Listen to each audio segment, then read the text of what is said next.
General जो main stream cinema है जिसमें जितना ग्लैमर होता है, सब कुछ होता है, वो हमारी फिल्मों में नहीं होते हैं। तो इस वजह से हमें एक माइनॉरिटी ऑडियंस ही मिलती है, काफ़ी है, क्योंकि that minority audience is an important audience. So how is art cinema going to be revived in the future? You know, word art cinema may not be a right expression, but there is a thinking cinema, there is a non-thinking cinema. When you take up an issue, you deal with it as honestly as possible. So then it becomes a meaningful film. So in the future, will you make a film on this play also? In the future, I'm doing a play. I'm doing it's a fantasy. I don't know the exact date because the author is also anonymous. It was written somewhere in Madhya Pradesh in Persian. It's one of the stories, a fantasy. It is called Gul-e-Bakawali, the garden, the rose of Bakawali. Bakawali is a character where the superhuman characters and a human being, they fall in love, which is not normally allowed. It doesn't happen. So a fairy becomes, a consort of a actual man. So this kind of a story which I'm doing as a play. और एक film भी मैंने सोचा है, producer को ढूंढ रहा हूँ। यह हमेशा हमारे लिए यही तकलीफ की बात होती है, प्रोड्यूसर आसानी से नहीं मिलते हैं। एक ज़माना था जब NFDC जैसा ऑर्गेनाइजेशन पैसे देते थे कुछ, और उनके लिए मैंने 3 फिल्में बनाई। अब वो भी ख़त्म हो गया है, मतलब अब वो फाइनेंस नहीं कर रहे हैं, वो तो कोलैबोरेट कर रहे हैं आजकल, जिसका मतलब है it will be a big finance also required. So, but I've got some response from the some people who are prepared to finance a film. I hope it happens soon.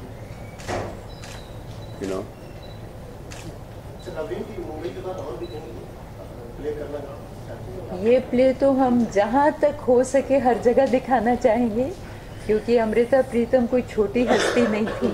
उनका बहुत बड़ा कंट्रीब्यूशन है to world literature, not only Indian literature but to world literature. And also I would like to say that she was the sole female voice who wrote about partition and the pain of partition.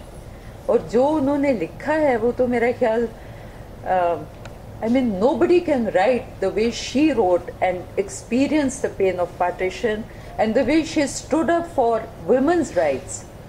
क्योंकि मैंने खुद उनकी 2-3 कहानियों में acting की है, और उसमें हर कहानी में यही है कि कैसे औरत के साथ ज्यादती होती है, एक्सप्लॉयटेशन होती है, और कैसे इसको रोकना चाहिए।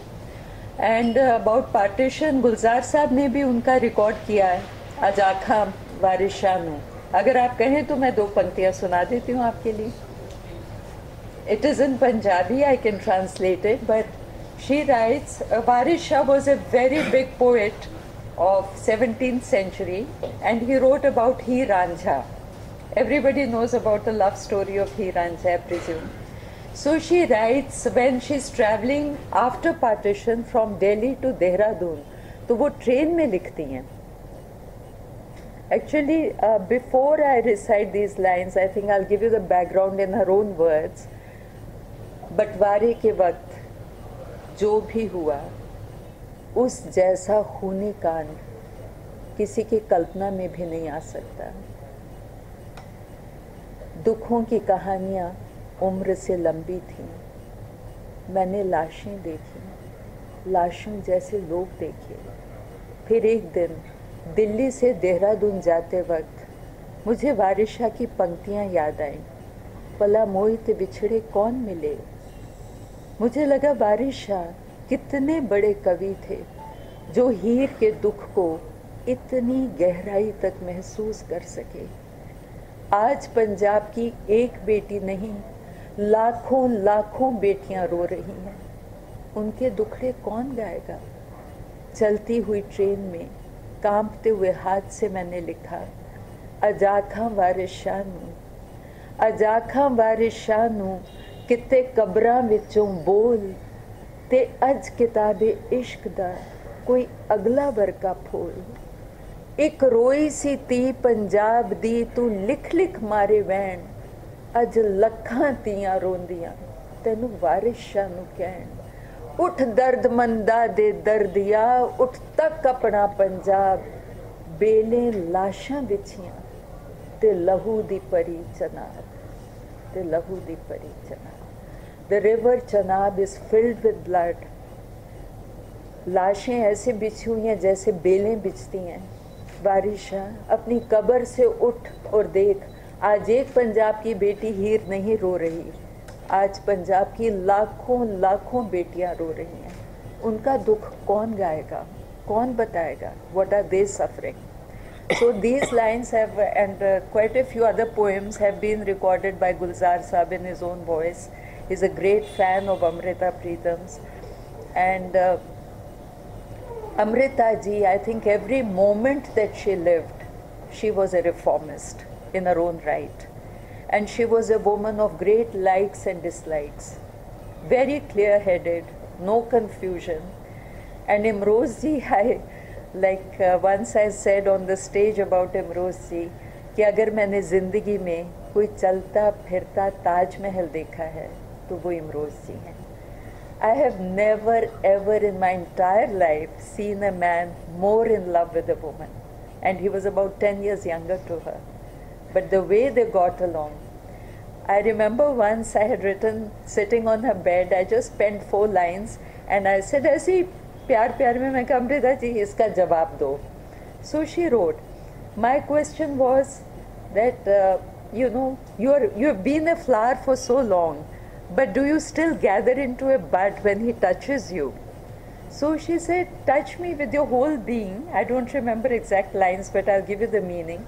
And she talked about Imroz ji कि वो मेरा बाप भी है, मेरा भाई भी है, मेरा दोस्त भी है, मेरा बेटा भी है, मेरा शौहर भी है. इमरोज़ मेरे लिए सब कुछ है. और एक दिन she used to get lot of vivid dreams. So she once when I went to her, she said, "Lovely, मैंने एक सपना आया सी."